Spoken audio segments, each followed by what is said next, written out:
नमस्कार. आम्ही लोक या YouTube मंचामध्ये आपल्या सगळ्यांचं स्वागत. मित्र, महाराष्ट्रात सध्या प्रफुल्ल लोढा हे नाव चांगलंच गाजत आहे. खरं तर लोढा या नावाची भाजपाशी असलेली जवळीक साऱ्या महाराष्ट्राला माहिती नसेल, पण मुंबईकरांना मात्र पूर्णपणे माहिती आहे. मुंबईमध्ये भाजपानं आजवर जे काही राजकीय यश मिळवलं, त्यात लोढा या गृहस्थानं पक्षाला जो अखंडित पैसा पुरवला, त्याचं महत्त्व मोठं आहे. हे सगळं झालं मुंबईच्या मंगलप्रभात लोढा या बिल्डर राजकारणाच्या पुढाकारामुळं.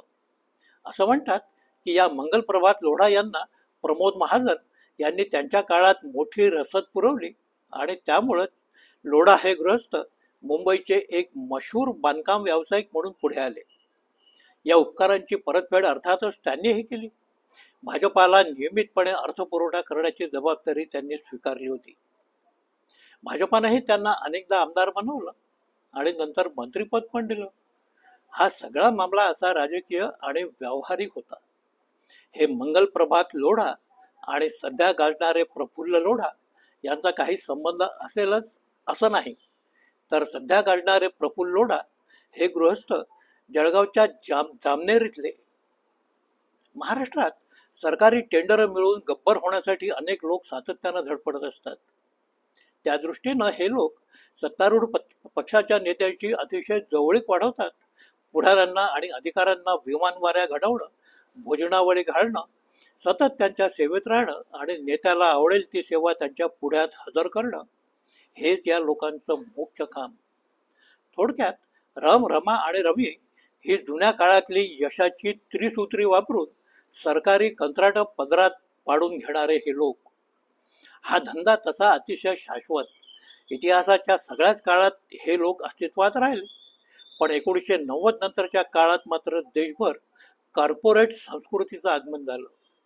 या नव औद्योगिक संस्कृतीमध्ये हे रमरमाचं क्षेत्र गोंडस अशा लायझनिंगचं क्षेत्र म्हणून नावारूपाला आलं. असंच लायझनिंग करणारे हे प्रफुल्ल लोढा. गेल्या 10 वर्षापूर्वी आर्थिकदृष्ट्या कुठेही खिचगंटीत नसणारे प्रफुल्ल लोढा हे आज मात्र तब्बल 100 कोटींचे मालक असल्याचं सांगितलं जातं. लोढा यांनी हे यश कसं मिळवलं, त्यासाठी काय काय केलं, याबद्दलच्या गोडांबट कथा आज राजकीय वर्तुळात चवीनं चघळल्या जात आहेत. होय, आज साऱ्या महाराष्ट्रात थैमान घालून असलेल्या हनी ट्रॅप या मामल्याशी लोढा यांचा जवळीकीचा संबंध असल्याच्या चर्चेनं धुमाकूळ घातलाय. सध्या त्यांच्यावर अनेक ठिकाणी गुन्हे नोंदवले गेले आहेत. त्यांच्या ठिकाणांवर पोलिसांच्या धाडी पडतायत. पोलीस त्यातून काय मिळवणार? पोलिसांना त्यांच्याकडून नक्की काय हवंय? या सगळ्या प्रकरणाबद्दल शिवसेना नेते संजय राऊत यांनी खुलेपणानं आपली मतं मांडली आहेत. या हनी ट्रॅपची व्याप्ती मोठी असल्याचं ते म्हणतात. महाविकास आघाडीचं सरकार जे कोसळलं, तो देखील हनी ट्रॅपचाच एक परिणाम होता. या ट्रॅपमध्येच शिवसेनेच्या किमान 4 खासदारांना अडकवलं गेलं आणि त्यामुळेच ते शिंदेकडे गेले, असं संजय राऊत यांचं म्हणणं.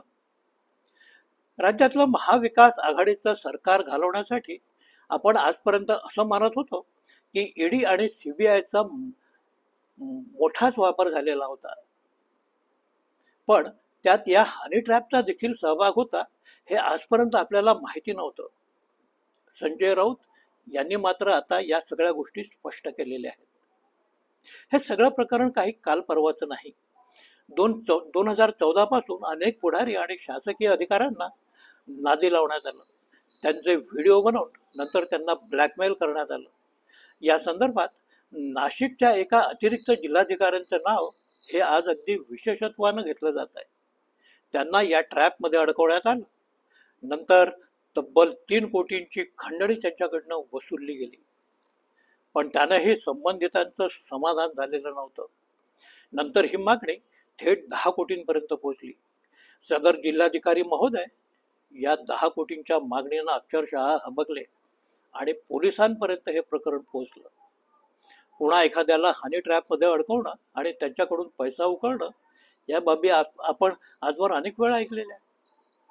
पण सध्याचं हे प्रकरण मात्र खूप वेगळं आहे. या प्रकरणाचा विस्तार मोठा आहे.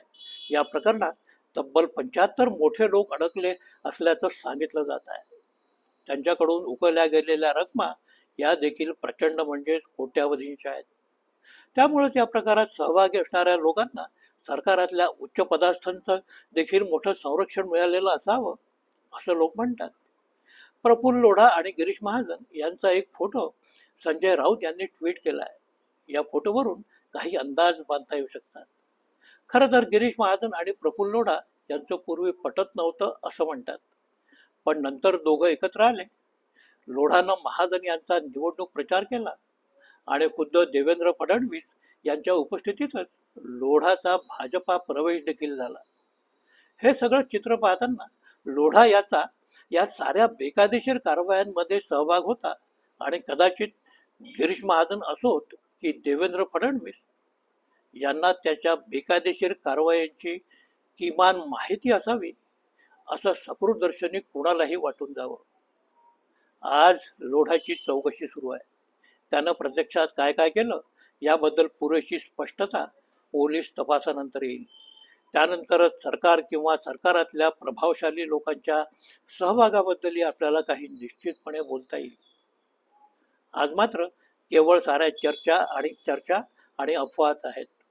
दरम्यान खुद्द प्रफुल्ल लोढा यांनी मात्र स्वतः बनवलेला एक व्हिडिओ सध्या मोठ्या प्रमाणावर व्हायरल होतो आहे. त्यात ते म्हणतात, गिरीश महाजन यांनी लोकांकडे पुरावे असतील तर ते त्यांनी पोलिसांकडे द्यावेत असं आवाहन केलेलं आहे. माझ्याकडे पुरावे काय मागता? मी तर एक बटन दाबलं तर मोठाले स्फोट होतील अशी त्यांनी धमकीही त्यांच्या व्हिडिओमधून दिलेली आहे. याचाच अर्थ लोढाकडे पुरावे सदृश्य काही वस्तू निश्चितपणे आहेत. एक प्रकारे लोढा यांनी या व्हिडिओमधून साऱ्या संबंधितांनाच धमकी दिलेली आहे. लोढाकडे असणारे कथित सारे पुरावे हे VIP व्यक्तींबद्दलचे आहेत. म्हणूनच आज लोढा याला पोलिसांनी टार्गेट केलेलं आहे. अशा प्रकरणांमध्ये साधारणतः काही लोकांकडून ब्लॅकमेलिंगची कामं ही निश्चितपणे करून घेतली जातात आणि काम संपल्यानंतर मात्र जे लोक या सगळ्या प्रकरणामध्ये सहभागी असतात त्यांची साधी ओळख दाखवणंही टाळलं जातं. असाच काहीसा प्रकार लोढा यांच्या बाबतीत घडला असण्याची शक्यता आहे. म्हणूनच महाजन यांना पेढा भरवतानाची लोढाची छायाचित्र प्रकाशित झालेली असली तरी या दोघांमध्ये आज तसे मधुर संबंध राहिलेले नाही. लोढाला महाजन यांच्यासहित सरकारातल्या इतर बड्या लोकांनी वापरून घेतलं आणि काम झाल्यानंतर त्याला वाऱ्यावर सोडून दिलेलं असावं. अर्थात लोढा आज बटन दाबून बदनामीचे बॉम्बस्फोट करतो असं कितीही म्हणत असला तरी ते तेवढं सोपं नाही. या प्रकरणाचा फटका ज्या लोकांना बसला त्यात सारे उच्चभ्रू आणि उच्चासीन लोक आहेत. त्यांच्याकडे पोलीस यंत्रणा आहे, प्रशासन आणि शासनही या लोकांसोबत आहे. त्या मानानं लोढा हा अतिशय लहान माणूस. आज लोढा याच्या भोवती पोलीस चौकशांची फास ज्या प्रकारे आवळण्यात आली आहे ते पाहिले की लोढाची तगमग ही सहजपणे लक्षात येऊ शकते. पोलीस चौकशीबद्दल बोलायचं तर ती वेगळीच कहाणी. खरं तर पोलिसांची चौकशी जी काही व्हायची ती या प्रकरणात गुन्हेगारी स्वरूपाच्या घटना ज्या काही घडल्या आहेत त्याबद्दल असायला हवी. पण संजय राऊत यांचं म्हणणं असं की ही सारी चौकशी सुरू आहे ती केवळ 4 पेन ड्राईव्ह आणि 2 CDs ताब्यात घेण्यासाठी आहे. हनी ट्रॅप प्रकरणाचा सारा जीव आज या मौल्यवान ऐवजामध्ये गुंतून पडलेला आहे. हा ऐवज पोलिसांना सापडला तर अनेक थोरा मोठ्यांचा जीव भांड्यात पडेल, ही आज स्थिती आहे. मित्र हो, हे सारं प्रकरण आजचं निश्चितच नाही. गेली अनेक वर्षे हे प्रकार सुरू असल्याची कुणकुण होती.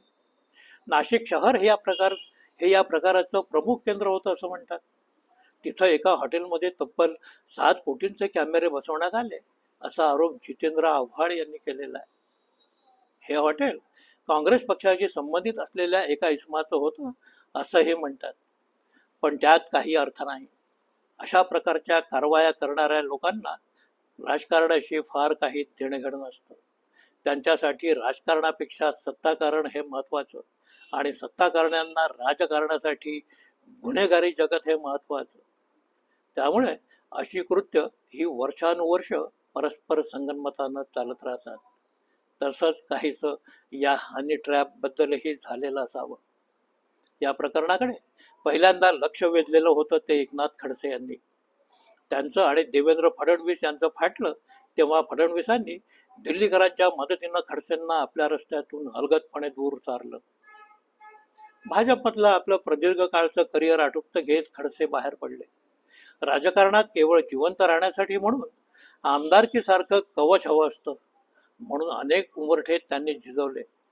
अखेर पवार साहेबांनी त्यांना हात दिला म्हणून कसं बसं आपलं राजकीय अस्तित्व आज खडसे टिकवून आहेत. या त्यांच्या साऱ्या राजकीय अस्थिरतेच्या काळात ते फडणवीस यांच्यावर टीकेचा भडीमार करत असत.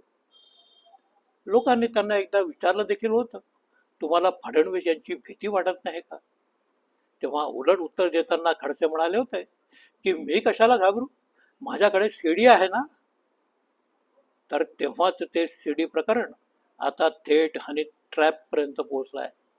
गेल्या 10 वर्षातली हनी ट्रॅपची ही प्रगती चित्तथरारक अशीच म्हणायला लागेल. नुकत्याच पार पडलेल्या विधानसभा अधिवेशनात हनी ट्रॅपचं हे प्रकरण उपस्थित झालं. तेव्हा देवेंद्र फडणवीस म्हणाले होते की हनीही नाही आणि ट्रॅपही नाही. एखाद्यानं रात्री बेरात्री हुडी घालून जेम्स बॉन्डचा अवतार धारण करावा आणि नंतर कोणी काही विचारलं तर कुठे मख्खपणे हनीही नाही आणि ट्रॅपही नाही असं उत्तर देत वेळ मारून द्यावी, असं हे राजकारण्यांचं वैशिष्ट्य. आज हनी ट्रॅप सारखं कुठेच काही नाही असं फडणवीस म्हणतायत. पण मग सध्या पोलीस धाडी कशासाठी मारतायत? या प्रश्नाचं उत्तर फडणवीस कधीच देणार नाही. असा हा सारा अजब गोलमाल प्रकार. आजचं महाराष्ट्रातलं राजकारण हे पूर्णपणे रमारमी आणि राडेबाजांनी ग्रासलंय हे सिद्ध करणाऱ्याच घटना आजकाल बाहेर पडत आहेत.